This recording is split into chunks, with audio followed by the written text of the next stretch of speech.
Hello, everyone, and welcome to Charles Haugen Reviews. Last week, I was fortunate enough to be able to join a sneak peek screening. Try to say that 3 times fast. Of Shelby Oaks, Chris Stuckmann's new film, the biggest crowd-funded film ever, or horror film ever. And yeah, I've been following Stuckmann for, man, probably since like 2011, so quite a long time. I was very anticipatory to see this, but at the same time, I did have my reservations. I did a short, like a reel last week, my out of theater reaction.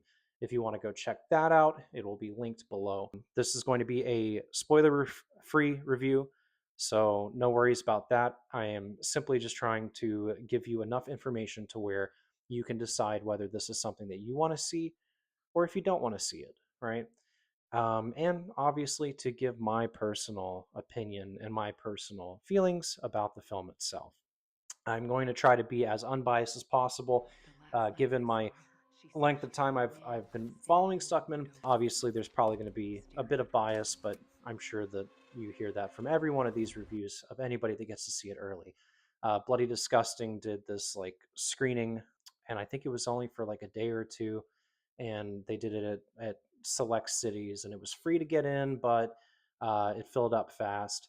And luckily, I was able to get in there and get a seat, and everything worked out. Right off the bat, this film is about this crew of kind of like ghost hunters that do this almost reality TV kind of thing on YouTube. And it's got kind of a found footage feeling to it at times, but it's not necessarily a found footage film. And the kids end up, going missing, and then we follow a older sister who is trying to track her younger sister down, and her younger sister was one of the ghost hunters that went missing, and brings you to this abandoned town of Shelby Oaks.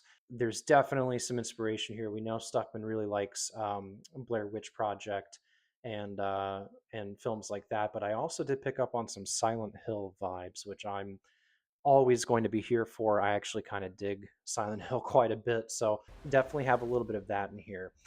I will say that the story, while not the most original, its execution is very very well done. I think that there were some unique and original techniques that he used to kind of convey the story. It does feel like a film that probably would have been made back in the 90s or something like that, which isn't a bad thing. That's a good thing. I really like the feel and atmosphere of movies from back in that era. As far as performances, the lead was great. Keith David's in it. Love Keith David. Best Spawn ever. And loved him in Pitch Black, Riddick, and pretty much everything he's ever been in. Requiem for a Dream, you name it.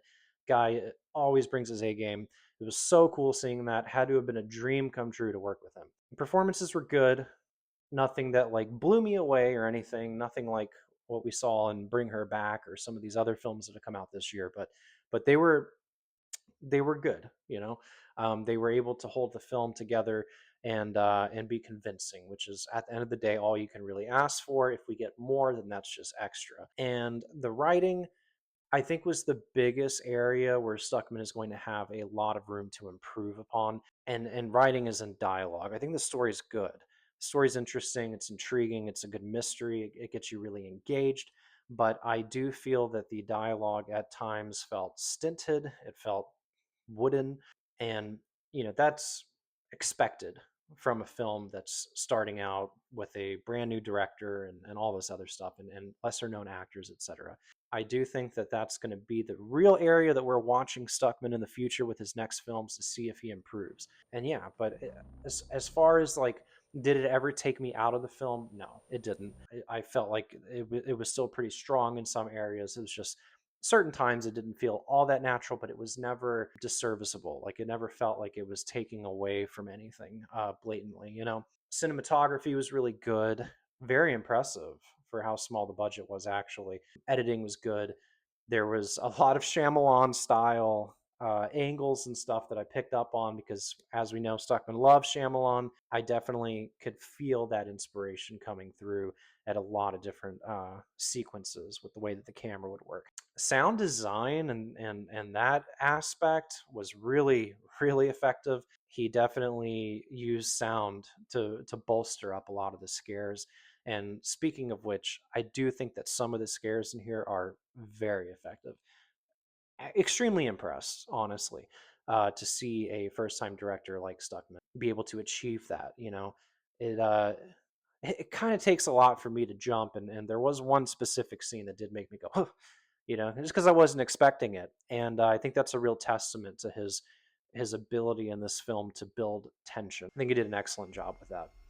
And sound design was like you could hear everything. It was like really crisp, and it sounded great. The mixing was awesome. Score is like one of the most important things to me, and I can't deny that I felt a little bit frustrated at times with the score in this movie because there were times when we would get like that real wah kind of sound effect, and it really brought the tension on, and you kind of felt like, oh my god, what's going to happen. But then there were other times where it felt so muted, it was pushed back, or it was not as much effort put into the score as in other scenes. But overall, it was fine, serviceable. It's like good. I just wish that we could have seen more of those deeper intonations that we get towards the end specifically. Like there was some really cool stuff they did with the score. Plot is, yeah, obviously no spoilers. Plot is derivative, but there are aspects that I haven't seen done in quite this way. It's just a fun horror movie, and that's really the best way that I can describe Shelby Oaks in general. It's just that it's a fun horror experience. I don't think it's going to be groundbreaking or that it's going to change the genre forever or anything like that. And if anybody gives you that hype, I would be very cautious going into it. But if you're going for something that is a good time, it's memorable, has some good scares, this is definitely a film for you. It's got a real almost cozy feeling in some parts with that real kind of autumn look, that we. And this is another thing where it kind of felt like Blair Witch a little bit. There were some sequences that felt really like, yeah, like fall, and it was really cool. And yeah, overall, I had a good time. The theater was energy was high. People were really excited to see it. And also, I mentioned this in my reel. The Regal Cinema staff in Houston, Texas, was awesome, or were awesome. They ran out of seats, and I went to go get a drink and came back, and all of the seats were full. I asked like 6 or 7 strangers if the seat next to them was reserved, and they all said yes. And I was like, screw it, I'll just stand. And then one of the staff came out and got me and another gentleman they got us foldable chairs, which I thought was really kind. But yeah, I definitely think if you're a horror fan, go see this for real. Like it's a good movie. I don't have anything extremely negative to say about it. I don't have any major plot points that are bad that I can think of. I don't have anything really that's like jarring and going to make you, be like, screw this movie. I can't believe I paid money to go see this. Like, no, this is a good film. It's a good horror film. It's a good spooky time, especially if you're going with friends or if you're going on a date. I do think that this is probably one of the best debuts, if not the best debut I've ever seen. Typically, debuts are rough to say the least, but this one felt really polished. I did not see the original version of this before Mike Flanagan got involved, but you can definitely feel that Mike Flanagan got involved. And last but not least, for I guess like the parents, rating portion or whatever, like you have on IMDb, this movie gets brutal. There are some scenes in it that I was like, holy fuck. Like, this is crazy. I was honestly shocked. I was like, I did not think that good old Stuckman was going to go this wild with the graphic sequences, but it does get pretty crazy. And it was a good surprise, because I'm like, holy shit, this guy's really going for it, and that's always a good thing to see. It's always good to see that confidence come through with especially somebody that's new into an industry or new into making films like this.